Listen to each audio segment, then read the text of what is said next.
স্বাস্থ্য পরিষেবার নতুন দিগন্তের সূচনা করেছে বিএনএস আয়ুষ্মতি হাসপাতাল। আমাদের ঠিকানা বাহিনা মোড়, NH14, মল্লারপুর, বীরভূম। সেরে ওঠার সেরা ঠিকানা বিএনএস আয়ুষ্মতি হাসপাতাল। জাল আধার কার্ড তৈরি কাণ্ডে এবার নাম জড়ালো বোলপুরের 3 যুবকের। তার মধ্যে 2 যুবককে ইতিমধ্যেই গ্রেপ্তার করেছে STF এর দুর্নীতি দমন শাখা। সূত্র অনুযায়ী জানা গিয়েছে, পাকিস্তান ও বাংলাদেশ যোগ থাকার কারণে STF অভিযান চালায় ও গ্রেপ্তার করে। জানা গিয়েছে, বোলপুর শ্রীনিকেতন ব্লকের ৭০ পঞ্চায়েতের পাড়ুই থানার কেন্দ্রডাঙ্গাল গ্রামের মুন্না শেখ ওরফে আব্দুস কুদ্দুসকে রবিবার বোলপুর স্টেশন থেকে আটক করে STF। তারপরে সেদিন গভীর রাতে কেন্দ্রডাঙ্গাল গ্রামে তার বাড়ি সংলগ্ন দোকানে ভোররাত পর্যন্ত তল্লাশি চালানো হয়।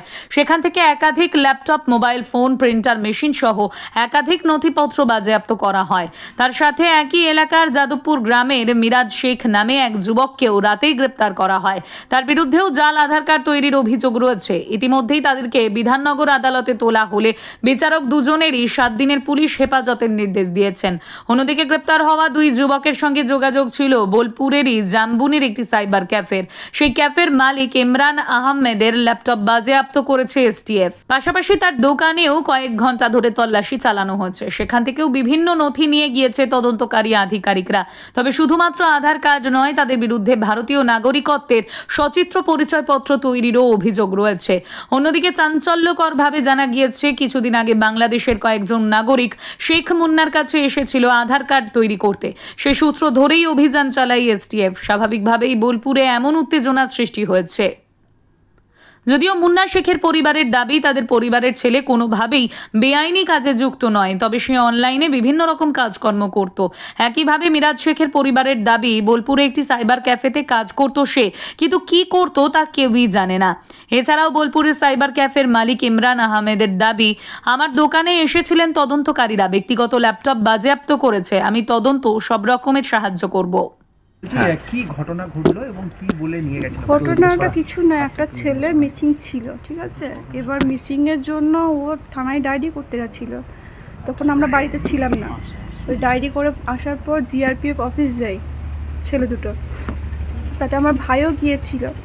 তো সেখানে নাকি ওই টিমটা, যেটা বলছে STF এর টিম, ওনারা ওখানে ওকে আটকে নেয়।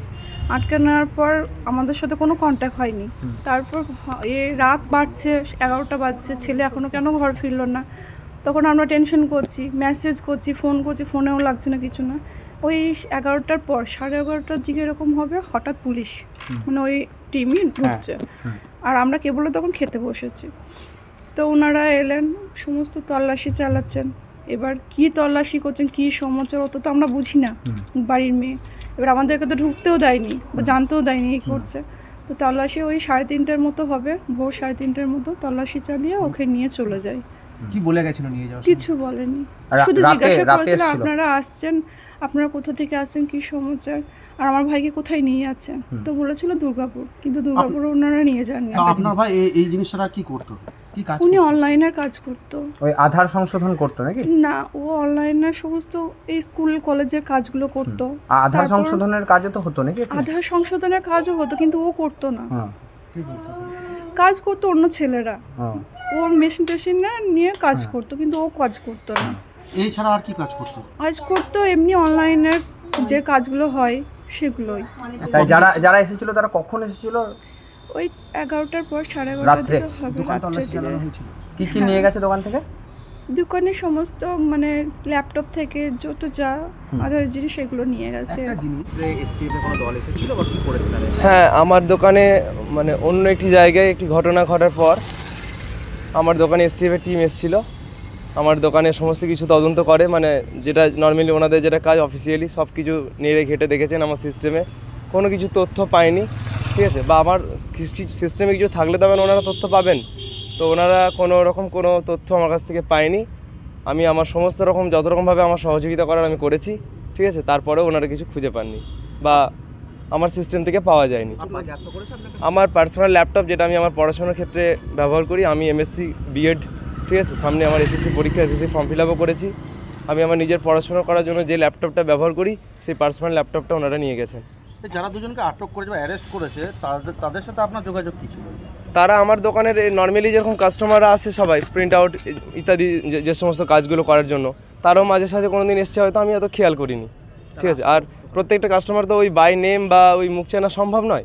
একটা জিনিস, যাদেরকে গ্রেপ্তার করা হয়েছে তাদের বিরুদ্ধে অভিযোগ যে জাল পরিচয়পত্র বানাতো তারা এবং পাকিস্তান বা বাংলাদেশের সঙ্গে একটা যোগাযোগ করেছে। এই ব্যাপারে আমি কিছু বলতে পারবো না, মানে কারোর পার্সোনাল লাইফে তো আমি ইন্টারফেয়ার করতে পারি না। সে পাকিস্তানে করছে না বাংলাদেশ করছে না নেপাল করছে ভুটান করছে, এটা আমার পক্ষে বলা সম্ভব নয়। তাদের ব্যাপার, তারা বুঝবে এটা। আপনার এখানে কি কি কাজ হয়? আমার এখানে অনলাইনে সমস্ত রকম ফর্ম ফিল আপ করা হয়, চাকরি, আধার কার্ড সংশোধন, এগুলো আধার কার্ডের সংশোধন হয় না, যেগুলো আমার অনলাইন, যেগুলো সবাই করতে পারবে বাড়ি থেকে বসে অ্যাক্সেস, সেই সমস্ত কাজ আমরা করে থাকি। যেমন অ্যাড্রেস চেঞ্জ, ঠিক আছে, সেটাও কিন্তু আমরা অরিজিনাল ডকুমেন্টস নিয়ে, অরিজিনাল ডকুমেন্টস ছাড়া আমরা কোনোরকম কোনো কাজ করি না।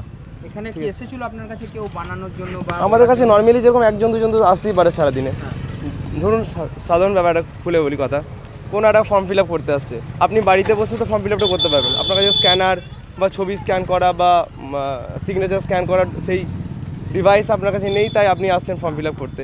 তো সেরকম নর্মালি যেরকম কাস্টমার আসে তারা আসে। আধার কার্ড না, আধার কার্ডের কাজ এখানে না, আমরা তো এরকম কোনো কাজই করি না।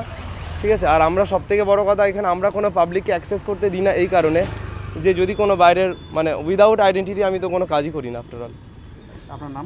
আমার নাম ইমরান আহমেদ।